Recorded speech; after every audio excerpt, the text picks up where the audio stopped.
Olá a todos e bem-vindos mais uma vez ao canal Mendonca Digital. Vamos falar de vários temas, mas creio que o primeiro e fundamental é essa imagem que você está observando. Sem mais delongas, a Força Espacial publica, através do seu Twitter, esta imagem e nos diz: olhem o veículo experimental X-37B, sobre o qual falaremos. Bem, ele está realizando alguns exercícios, obviamente a uma distância muito interessante, e se observa a Terra. Impressionante.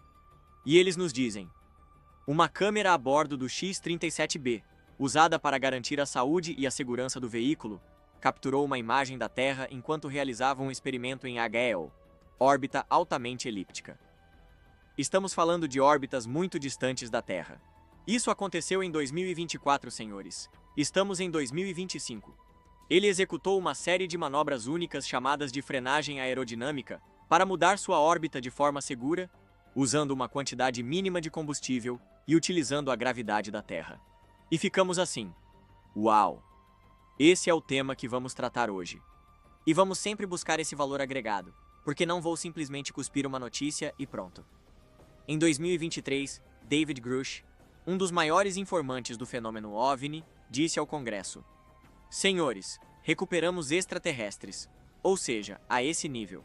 David Grush é um ex-oficial de inteligência da Força Aérea dos Estados Unidos que, em 2023, jurou sob juramento que o governo dos Estados Unidos possui naves espaciais de origem não humana e restos biológicos de seus tripulantes. Essas declarações foram feitas durante uma audiência no Congresso dos Estados Unidos, onde testemunhou sob juramento junto com outros ex-militares sobre encontros com fenômenos aéreos não identificados. Ele assegurou que existe um programa secreto dedicado à recuperação e estudo dessas naves, operativo desde a década de 1930. Ele esteve envolvido nesse projeto, e agora, em 2025, nos dão um golpe de realidade. Também quero mostrar a vocês, neste programa, complexos subterrâneos no Nevada. Vocês vão gostar. Possivelmente seja a famosa ou uma das bases S4, sobre a qual Bob Lazar nos falou. Veremos complexos em zonas montanhosas. A base subterrânea S4 é uma instalação cuja existência tem sido objeto de debate e teorias de conspiração. De acordo com as afirmações de Bob Lazar, um autoproclamado ex-funcionário do governo, a S4 está localizada perto da Área 51, em Nevada, especificamente ao sul, nas proximidades do Lago Seco. Lazar sustenta que trabalhou na S4 durante a década de 1980, onde eram realizados projetos secretos relacionados à tecnologia extraterrestre, incluindo a engenharia reversa de naves espaciais de origem não humana. Acho isso muito interessante. Também quero falar sobre uma nova informação que surgiu de um piloto da Força Aérea que diz: torre de controle, estão aí? São as comunicações que vazaram. Ei, um objeto acaba de passar pela minha asa direita. Até aqui, tudo está um pouco aberto. Pode ser um drone a 20 mil pés de altitude? A descrição que ele faz é de algo alongado, cilíndrico, cinza, do tamanho de uma bola. Vale a pena considerar que, a 20 mil pés, é complicado que seja um drone, certo? A isso se soma que a torre de controle detecta por radar um objeto desconhecido a cerca de 60 milhas de distância do avião. Ou seja, em 40 segundos, esse objeto poderia ter se deslocado 40 milhas, superando velocidades de Mach 2. Então, a história dos drones não faz sentido. Como sempre, é esse conjunto de notícias que nos dá muitas possibilidades do que pode estar acontecendo e depois nos atingem na cara, literalmente enterrando as coisas. E tudo vai avançando de forma lenta e gradual. Então, vamos nos concentrar nesta primeira imagem. Muitas pessoas dirão: uau, que maneiro! Senhores, sinceramente, ano 2025, tecnologia de ponta, um veículo que supostamente o X-37B foi lançado em 2010. Em 2010 e em 2022 conseguiu realizar, não sei, talvez 902 dias orbitando lá no espaço. 900 dias. Isso, senhores, seria como um transportador, mas é como um drone, ou seja, é pilotado remotamente da Terra e não tem espaço para transportar seres humanos, como os antigos ônibus espaciais. Então, eles nos enviam essa foto e dizem: olhem, filhos meus, E nós ficamos tipo, uau, 2025 e que qualidade. E onde estão as estrelas? Renato, estou com vocês. Legal, porque eles nos dizem, senhores, estamos trabalhando nesses projetos, conseguimos realizar uma manobra brutal, aqui está uma foto. E ali está a África, e eu pensando, não vejo a África ali. Fiquei procurando, agora vou mostrar os complexos. A possibilidade de triangular a África com mosaico e não havia jeito. Tive que inverter a imagem, ali vocês veem. Reparem, parece ser a África, mas ficamos com isso. Valeu, obrigado. Já que estamos em 2025, por que não? E aqui vi uma anomalia. Olhem, isto está totalmente cortado e deliberado. Quero dizer, aqui o importante é dizer, Renato, como pode ser? Por quê? Por quê? É como se... Bom, não importa. O fato é que nos confunde. Mas o ponto é, uma foto, e depois essa coisa é compartilhada milhões de vezes e vista mais de 846 mil vezes. Dizemos, uau! E todo mundo, minha nossa! Mas vamos ao cerne do programa. David Grush, este senhor que vocês estão vendo agora mesmo, é realmente a figura principal na divulgação do fenômeno. Ele se afastou, é uma pessoa que depois fez alguns podcasts, mas já está. Não quer fama, não quer microfones, não quer vender livros, não o afastaram. É uma pessoa que estava envolvida neste projeto, sobre o qual agora falaremos, e disse que, efetivamente, havia uma porção de naves não humanas que tínhamos recuperado. Naves não humanas. Ele nos fez lembrar aquele incidente do ano de 1947. Além disso, disse que também recuperamos corpos extraterrestres, a esse nível. Agora, através da representante Luna e do novo Comitê de Divulgação, Investigação e Desclassificação, darão a ele a autoridade de nos falar claramente. Acho que este ano David Grush vai brilhar. Todo o resto, sinceramente, vejo como um conto chinês. Outros divulgadores, eu os colocaria de lado. Este senhor disse que estava envolvido em pilotar, reparem nas palavras, um veículo experimental. Sei que agora mesmo as pessoas muito avançadas e conhecedoras deste canal e dos temas estarão pensando no SSP, que seria como o Serviço Espacial Secreto, todas as fotografias que Maquinon conseguiu, flotas literalmente. Vamos nos afastar do que seria essa ficção científica, ou esse braço que não estaria dentro das agências governamentais, nem das ramificações militares, que estaria fora da lei. Vamos nos ater ao que é politicamente correto. Força Aérea, Força Espacial e afins. Então, este senhor disse textualmente, após a audiência, que Grush mencionou sua participação no veículo de teste da Força Espacial, o X-37B. Jeremy Corbell publicou aqui, podemos observar a tradução, um pouco pobre, sobre o passado de Grush. Há 10 anos, David Grush foi nomeado capitão da Força Aérea, foi chefe de inteligência do esquadrão mencionado aqui, o terceiro esquadrão de experimentação espacial. Um fato pouco conhecido. Ele voou no veículo de teste orbital X-37B, ou TV. Cabe destacar que se trata de uma publicação ou anúncio antigo, originalmente sob o domínio da Força Aérea antes da Força Espacial, mas agora é um domínio militar designado a Força Espacial. Aliás, David Grush deixou a Força Aérea como major após 14 anos de experiência. Ou seja, onde diabos David Grush estava metido? Aqui temos esta pequena lista onde se lê David Grush, terceiro esquadrão de experimentação espacial. Então, David Grush, por mais que digamos ou pensemos, bem, não há provas. Onde este senhor estava metido? Onde estava metido? E Raster, que também estava trabalhando quase ao final de sua carreira, com detecção e satélites. Não lembro o termo técnico. Mas antes disso, este homem estava envolvido nisso. Então, como é possível pilotar uma nave, neste caso experimental, que é como um drone? Para nos situarmos, não sei. Mas ele está envolvido nisso. Ou seja, o que ele sabe, o que estão observando. Respondendo a esta foto impressionante, dizemos, Renato, onde estão as estrelas? Onde está a qualidade?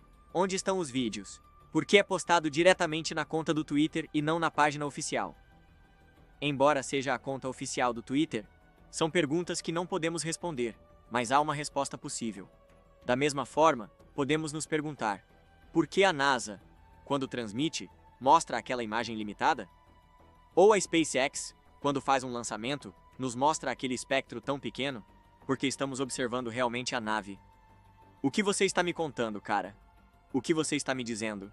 O ponto é que estão nos escondendo coisas. Supondo que esta imagem seja real, é uma foto muito editada, muito trabalhada. O que não querem é que você veja tudo o que está acontecendo. Podem se justificar dizendo que, claro, ameaça à segurança nacional, a morfologia desta nave, e que isso nos venderia algo que não podemos meio que acreditar. Não vamos ensinar exatamente como nosso carro se não quisermos que nos copiem. Está claro. Mas o ponto é que não nos mostram nada além dessa venenosa imagem. Então estão escondendo algo. O que estão escondendo? Provavelmente uma infinidade de objetos que há por aí. Certamente, senhores. Certamente. Então, será que a Força Espacial está trabalhando apenas neste projeto? Claro que não. Eles têm 18.000 coisas e fazem 18.000 coisas. Se em 2010 já estavam fazendo essas barbaridades, imaginem em 2025, que passou rápido, 15 anos de tecnologia militar. Então, essas subcontratadas, Boeing, etc., estão muito envolvidas tanto em tecnologia reversa quanto em projetos secretos. E, depois desses 15 anos que se passaram, nos mostram essa venenosa imagem. Vejam, base S4, e depois encontraram um complexo enorme. Isso é Nevada, Área 51, Groom Lake. Aqui está a Área 51 para nos situarmos. Papoose Lake, aqui. Porque este nome é importante. O tema de testes militares e afins. Depois vamos até o complexo. Reparem, ali está. E depois a base secreta que detectei hoje, em quilômetros, porque de Papoose Lake até S4 são uns 60 quilômetros aproximadamente. Se formos a esta incrível montanha, porque é linda, verdade, e um monte de sulcos, se formos à zona de acesso, claramente estamos observando uma entrada.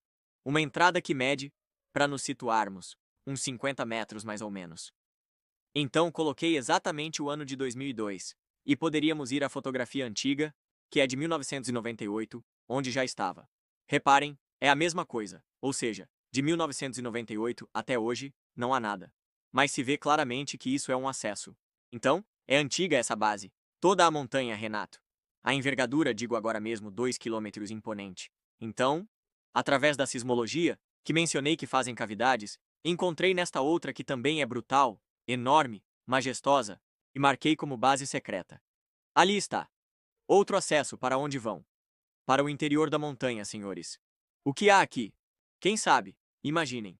Mas acho que todos estão observando aqui que isto é um acesso. O que acontece no Nevada? Bem, como Phil Schneider disse, enormes complexos subterrâneos por todos esses lugares. Vamos à última notícia, que acho muito importante, que é através do New York Post, e diz assim: um piloto da Força Aérea dos Estados Unidos relata um encontro próximo com um OVNI do tamanho de uma bola de futebol em um áudio vazado. Logo abaixo de minha asa. Bastante pesado, né? E vocês têm o áudio e podem ouvir o piloto surtando. Não preciso dizer, mas posso ler para vocês. O piloto da Força Aérea dos Estados Unidos, que realizava um voo secreto, informou que um OVNI cilíndrico. Então, que forma é essa? Forma de bola ou cilíndrica? Porque a história muda. Não consigo imaginar um drone cilíndrico, certo? DJI. Vamos lá. Cilíndrico, do tamanho de uma bola de futebol, passou perto de seu avião a quantos? A 10 pés, senhores, pertinho, na Califórnia, em setembro passado, ou seja, em 2024. Sai agora, bom. De acordo com o áudio, o piloto experiente, que voava um Beechcraft 350C através do espaço aéreo controlado, ou seja, não é uma zona qualquer, mas sim controlada. No dia 17 de setembro, relatou um encontro próximo com um objeto. Isso vai soar estranho, mas o piloto, que se chama Troy 21, disse ao controlador aéreo de tráfego às 14h30, ou seja, de dia. Mas algo aconteceu logo abaixo de sua asa. Talvez um objeto do tamanho de uma bola de futebol. O controlador de tráfego aéreo perguntou ao piloto se ele achava que o objeto voador era um drone. Ou seja, ei, piloto, é um drone? Ao que o piloto, que voava a 20.000 pés, respondeu que não tinha certeza. I don't know. Os especialistas disseram ao New York Post que alguns drones militares e amadores podem alcançar essas altitudes. Mas aqui vem a parte interessante. O piloto disse: tenho meu operador de sensor procurando-o na câmera agora mesmo. Vamos ver se conseguimos encontrá-lo.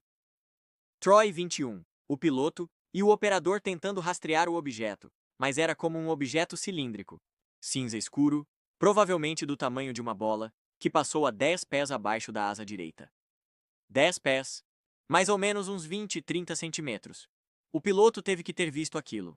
Aproximadamente 1 minuto depois, ou seja, você vê a movimentação, se comunica, e em 1 minuto, que são 60 segundos, o aviador informou ter visto um objeto em trajetória ar-ar, ou seja, algo que estava se deslocando do avião.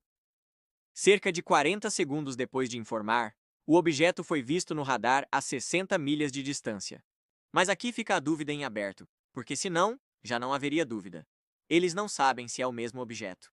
Mas se fosse o mesmo objeto, ele não o viu chegando, viu aquilo, e depois detectaram algo no radar a 60 milhas de distância. Que tipo de objeto está se deslocando a 90 km em 30 segundos, do tamanho de uma bola, cilíndrico? Então, é legal porque estamos observando que realmente há coisas sobre nós, certo? Inegável. Como explicar isso? Muito fácil. Brincando um pouco com a informação. Dizer: Ei, encontramos algo, mas não sabemos o que. Como assim você não sabe, cara?